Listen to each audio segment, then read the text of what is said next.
Ya oke guys, baik sama gue ya karena data nggak bisa bohong ya. Oke, sekarang nih bentar. Jumat ya, Jumat tanggal 25 April 2025, IHSG dalam posisi ya naik ya.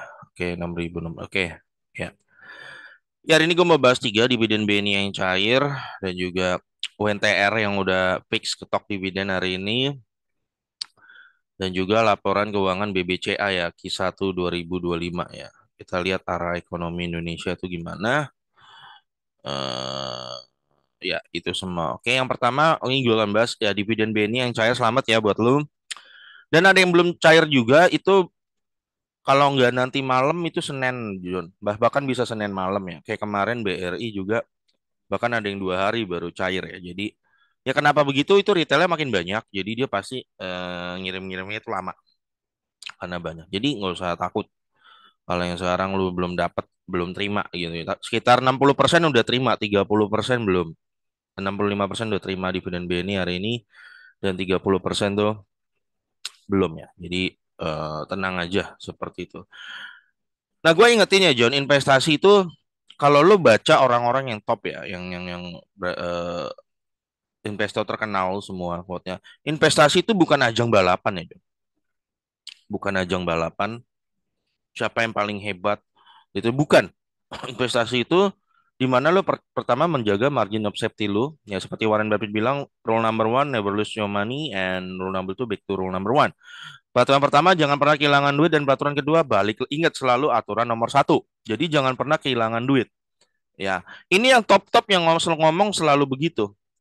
Nah, yang para penjudi yang gua nggak ngerti itu, dia selalu ngajakin lo saham itu seolah-olah ini jadi ajang pertempuran. Siapa yang paling wow, paling begini, paling begono, sehingga carilah multi bagger begini begono, sehingga lu diajakin masuk gorengan. Yang endingnya lu malah kebantai di situ. Ya, terserah lu mau ikut yang mana. Ya, semakin gede duit John, semakin gede duit lu, duit pegangan lu, apalagi diukur dari total lu ya. Misalnya gini, 100 juta tuh gede apa kecil? Porto 100 juta gede apa kecil? Tergantung orangnya. Ya, tergantung orangnya John. Kalau 100 juta buat si orang ini adalah semua portonya, maka 100 juta buat dia gede.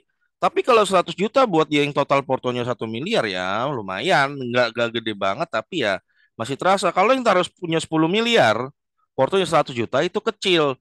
Nah, jangan sampai ada orang dia portonya 10 M, dia main gorengan 100 juta buat dia cuman receh. Lu yang 100 juta semuanya, porto lu ikut-ikutan dia gitu. Kondisi lu dan dia nggak sama. Ini bukan ajang balapan gitu loh. Ya. Ya, investasi itu gimana caranya lu bertumbuh dari 100 ini tanpa lu harus beresiko kehilangan duit lu itu udah lu minimalisir seperti itu. Lu tau gak salah satu triliuner di Indo yang kalau nggak salah yang punya yang bisnisnya gade-gade gitu tuh, yang punya Holy Wing juga yang 10 triliun apa kayaknya. Dia bilang apa? Kalau lu pengen aman main gini katanya ya jangan banyak-banyak dia. Dia aja takut. Jadi dia aja takut loh John ya. Oh, diwawancara. Kalau Bitcoin berapa? Bitcoinnya banyak-banyak, kecil-kecil aja gitu loh. Buat dia kecil gitu. Maksudnya dia taruh kecil-kecil doang gitu loh. Jangan all in dia bilang ya. Dan dia nggak percaya konsep-konsep seperti, wow, setahun bisa naik 80% gitu ya. Bahkan dia berani nantang gini, kalau lu bisa kasihin gue duit return ya, real 10% per tahun gitu ya. Gua kasih duit lu buat lu untuk lo kerjain. Kenapa? Karena dia bisnismen, dia tahu ini hampir bullshit lah. Berat lah. 10% aja udah termasuk berat, apalagi ada yang bisa janjiin, 200% dalam setahun, ya, 500% dalam setahun. Nah, itu udah pasti menurut dia itu omong kosong gitu. Makin gede duit itu lo naiknya makin susah. Ya, makanya nih, oh John, kenapa sih ada orang dividen BI, bahkan BRI ketika dividen 10% kenapa banyak yang ngincer ya? Karena rata-rata pebisnis tuh tahu itu gede, susah banget lo kerjain sendiri, lu bisa dapat segitu susah banget gitu. Ya, bersih lo ya, bersih itu udah potong pajak lo, semua segala macam. Nah biasanya kalau orang, biasanya yang kecil-kecil itu biasanya merasa dia bisa gitu loh. Nah gitu biasanya. Ya oke. Jadi dividen B ini udah cair dan ya perbankan akan masuk gue bilang ya fase-fase boring ya. Apalagi Q1 nanti gue sekalian BC udah keluar. Paling bentar Big Bang naik 10% itu yang di bank-bank korporat ya 9 10. BRI mungkin bisa naik tipis ya karena dia UMKM. Jadi kita udah tahu arahnya perbankan 1 tahun di Q1 dari BCA ini udah kebaca sih. Ya, udah 10%. Nah, paling yang bisa kalau gue pribadi gue akan fokus di saham nanti yang akan bagi di bulan-bulan Mei ini ya RPS gitu loh ada duit cicil di sana. Misalnya kayak BJTM tanggal 25 kan 25 Mei udah Pegas seperti itu. Kalau nggak salah MPMX juga ya MPMX seperti itu. Nah, lu fokus kalau ada duit cicil situ pelan-pelan yang kemarin itu yang kemarin mana diemin aja gitu biarin aja. Ya, kalau perbankan sendiri kayak Big Bang gini nanti baru cair itu. Kalau gue sih baru mulai akum lagi nanti mungkin di Oktober gitu-gitu ya. Pas mungkin harganya udah lagi agak agak-agak jatuh dan udah memang udah deket pembagian dividen biasanya di Desember itu BRI udah mulai mau bagi. Habis Mei nanti masuk yang masuk Juni biasa apa tuh kayak PTBA bla bla bla gitu kan. Setelah itu akan masuk namanya musik interim. Nah, itu ada emiten yang bagi interim biasanya ITMG, BSSR, em, banyak lah games gitu ya. Nah, lu lu mulai akum yang di situ-situ. Jadi lama-lama tuh eh, kalau kelolaan lo itu banyak ya. Bukan masalah ini duit tuh berapa berapa bukan. Yang penting lu growth nggak porto lo itu growth nggak. Bukan ajang balapan John ya. Pemain gorengan itu ngajak lu seolah lu ini jadi kayak ajang balapan gitu loh ya. Nah banyak orang ngebantai karena itu. Nah UNTR sendiri John hari ini udah fix bagi dividen finalnya sekitar 1.400 ya.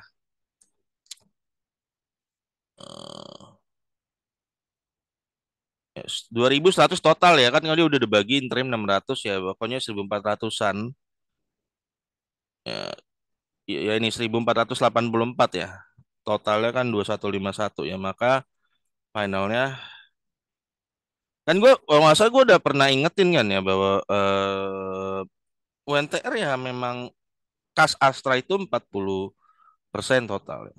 Jadi finalnya lu dapat 6,2 6,2 itu John udah gede basically ya kalau ditambah total kemarin ya 9% per tahun udah gede. Soalnya ya lu dapat hari ini sekarang nanti dia di bulan Desember bagi lagi. Nggak Desember lah, November lah UNTR ini ya. Bagi lagi. Jadi total tuh 9 udah gede loh. 9% lu taruh bisnis itu.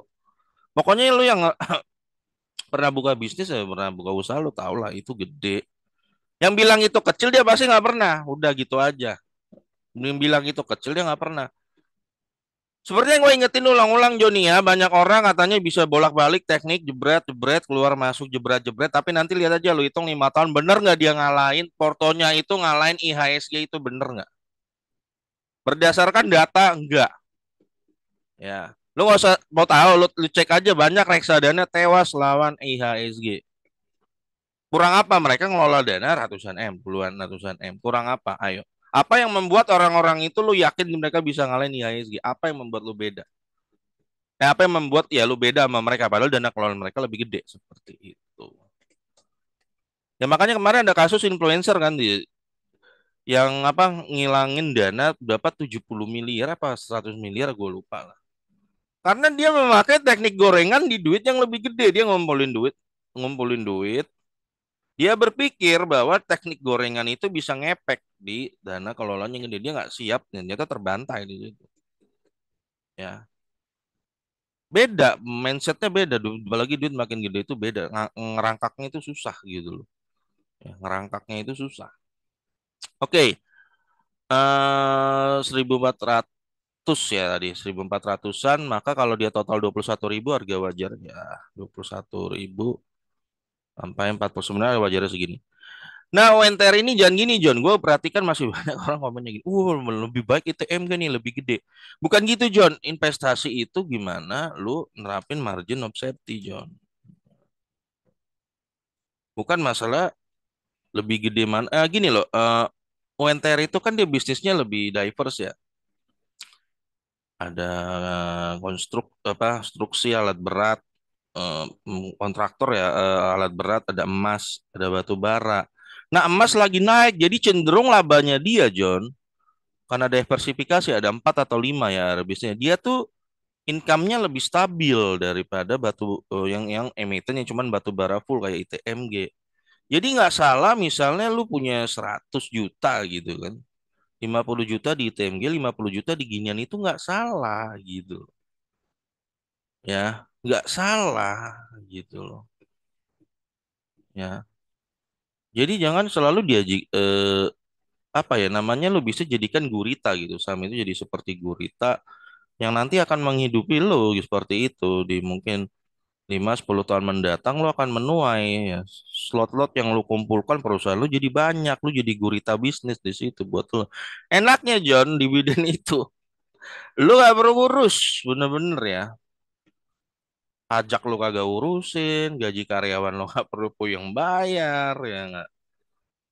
Semua lo nggak ada urusin, lu bener-bener terima bersih, ditransfer ke rekening lo kayak hari ini BNI ditransfer ke rekening lo itu udah bersih tuh, pajak udah dibayar dan sah di mata negara, ya nggak ada dividennya nggak kena pajak lagi kalau lo reinvest nggak kena pajak, ya.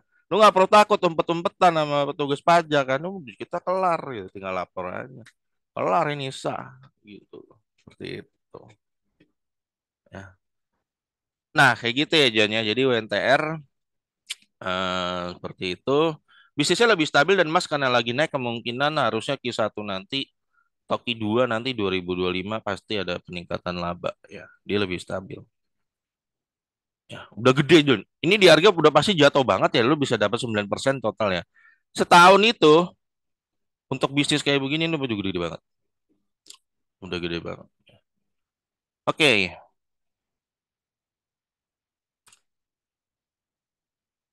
Ya, terakhir gua akan bahas laporan keuangan BCA nih Q1 2025 ya. Eh,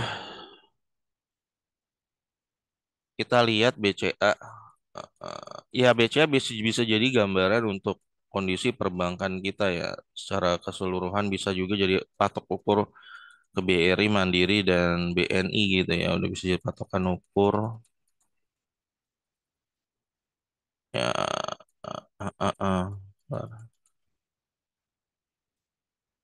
Ya labanya nih sekarang naik ya 14 triliun. Tahun lalu 12 ya. Terjadi kenaikan sebesar 14 bagi 12 berapa sih? 16%. 16%. Oh, 12,8 ya. 14 146 12 879 14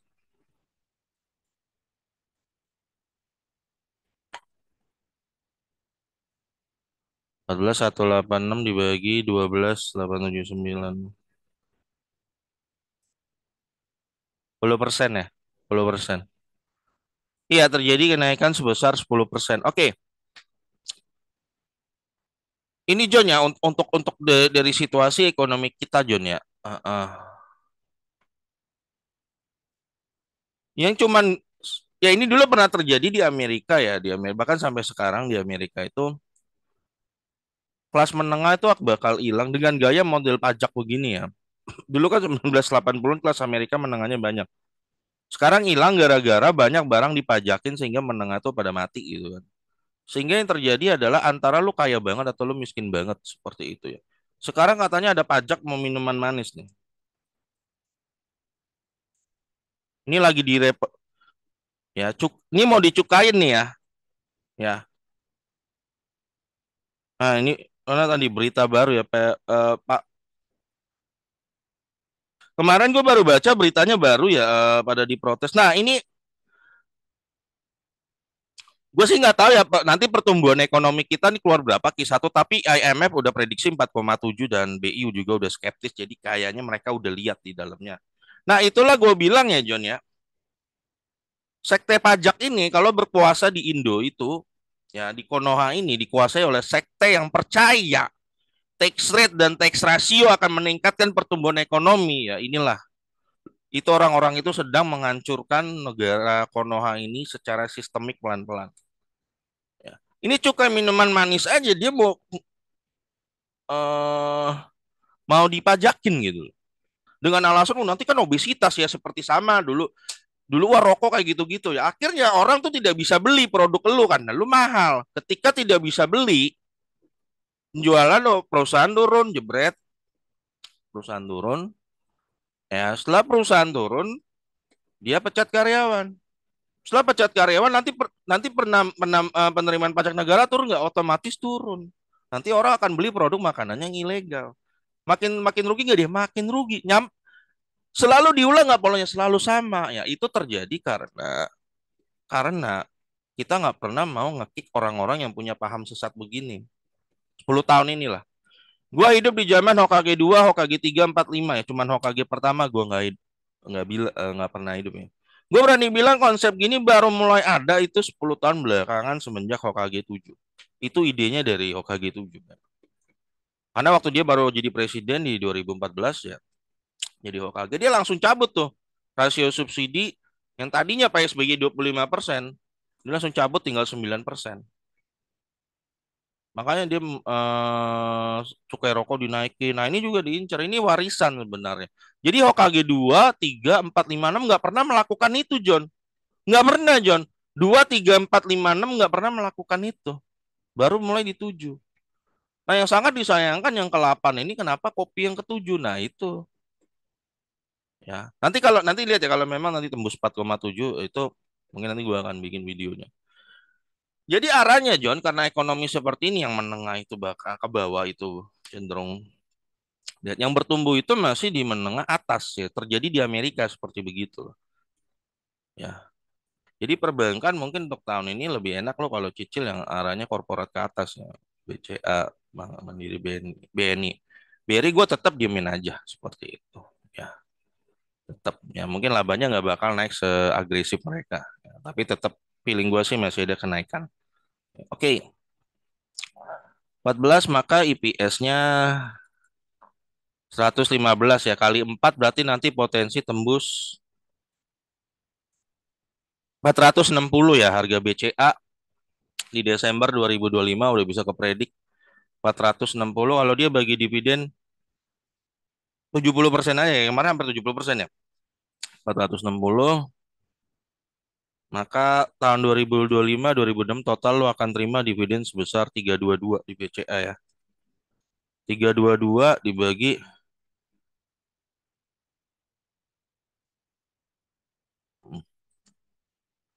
ya 3,7% totalnya di harga sekarang ya. Nah, gue pernah bilang kalau BCA harga wajarnya agak lain ya. Dia harus kali 30 sampai 35 ya. Jadi harga wajarnya 3220 kali 30 9660 sampai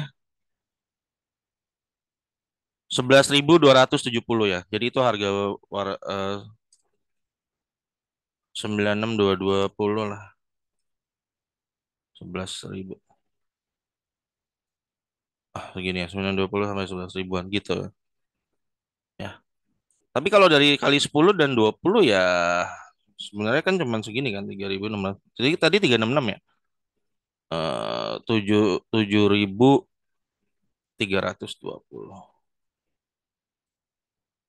Nah, ini kalau yang ini kali dividen kali 10 20 ini kali 30 dan 35-nya. Biasanya sih kalau kondisi suku bunga The Fed normal rendah ya, biasanya BCA di range segini nanti.